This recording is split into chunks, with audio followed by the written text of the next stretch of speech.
My friends, today I'd like to talk about 13 extremely important topics when it comes to things to avoid when you're practicing guitar. Please trust me when I say from 20 years of experience that it's not about how long you practice. It's very much often about what you practice and how you practice. So tons of players are wasting their time in 3-hour routines when others are making much faster progress with 60 or sometimes even 30 minute per day routines. So please allow me to help you with getting more out of your practice time with topic number 1, practicing to backing tracks or play along videos.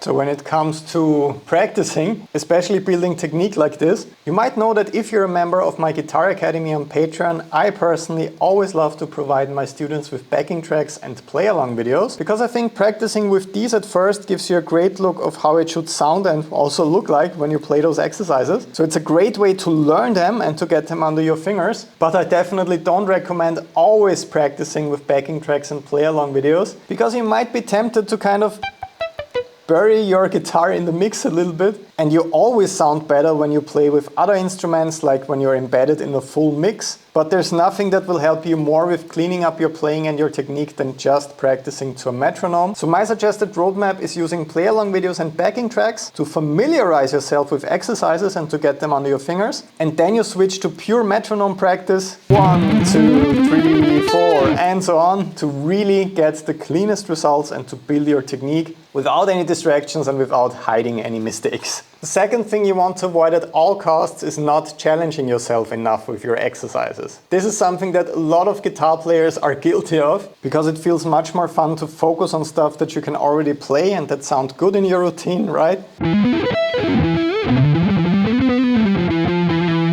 But if you're always sounding good in your practice routines, it means that you're not making any progress at all. You're just repeating things that you can already play. So please avoid always playing at tempos that you can already play at, like this. If you can already play 16th notes at that kind of tempo, push yourself, make it sound terrible.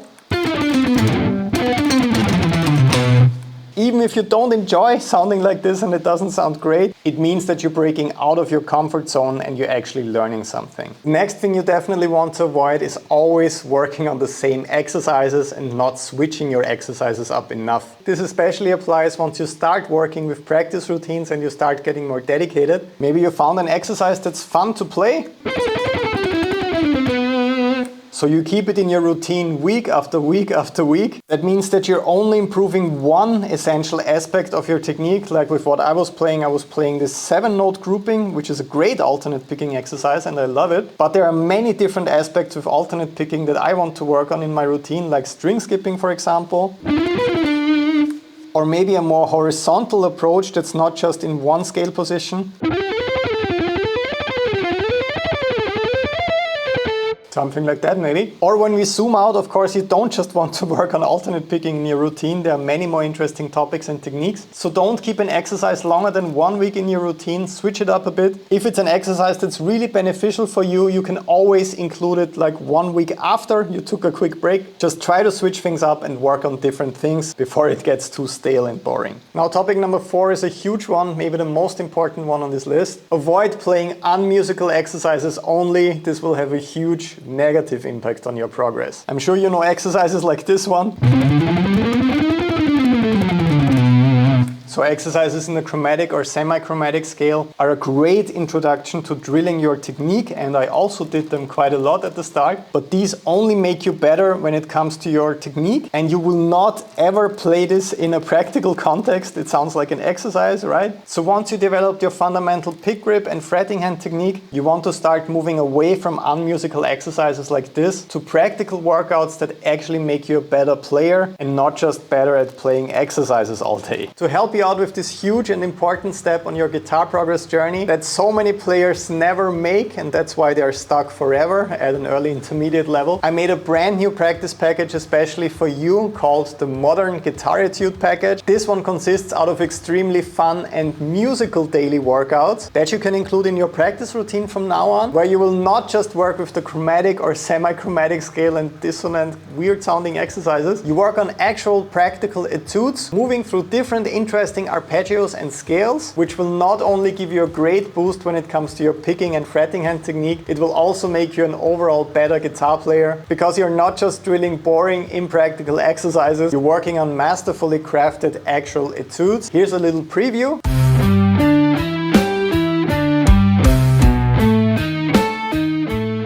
So download the full package by clicking the link down below. Start working with me personally on your guitar progress. I'll see you over there, but for now, let's continue with the next topic. One thing that a lot of rock and metal guitar players especially are guilty of is, of course,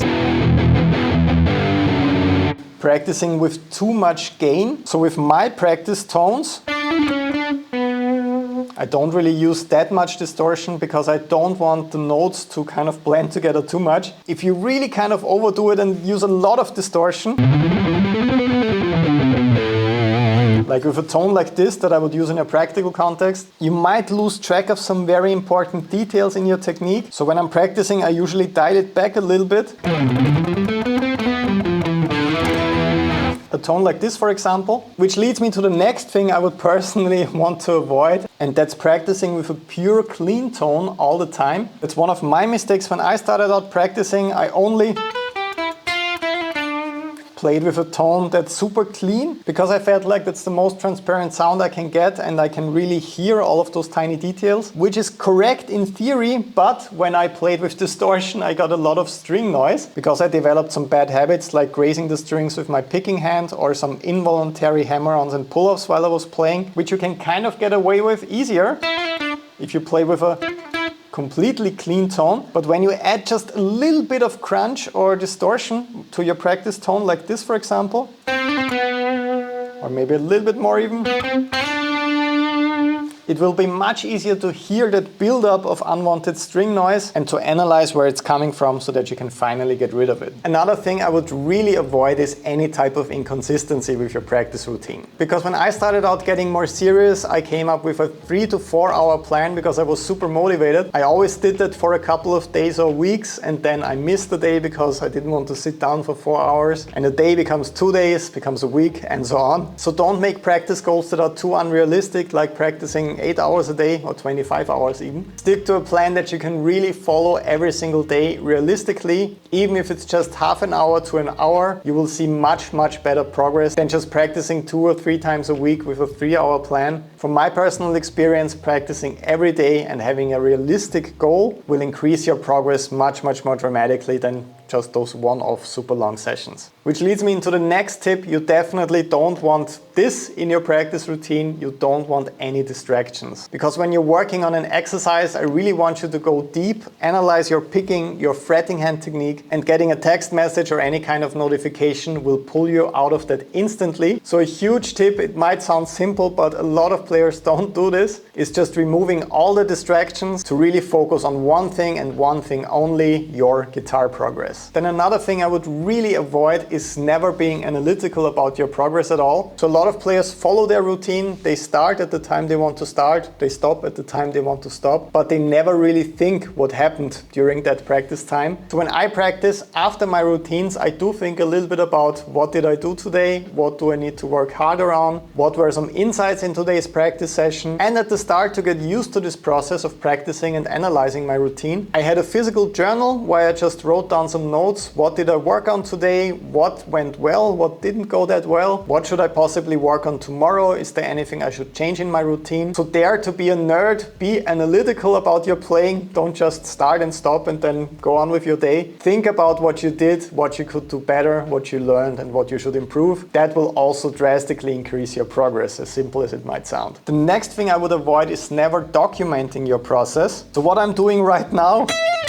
is actually what made me a lot better as a guitar player, because when I first started making videos like this on YouTube, it was kind of the first time that I saw my playing from this angle, so from what you are seeing right now. Because when I was practicing, I was always super focused on playing the notes correctly, and I was kind of just listening to what I was doing, seeing if I was hitting all the pitches and if I was playing in time. And I was only seeing my technique from the top view right here. But when I started editing those videos, I obviously wasn't focused on playing the exercises. I was only focused on watching the footage. I saw so many bad habits that I couldn't see while I was practicing. So if you're never filming yourself when you're practicing, I would say you're really missing out on one of the biggest factors that made me a better guitar player. Which leads me to the next thing already. I would avoid never capturing any audio as well. Because when you record something in Cubase, like I'm doing right now, making this video, you always get a really great look at every single picking stroke and you can analyze if you're playing in time. So when I started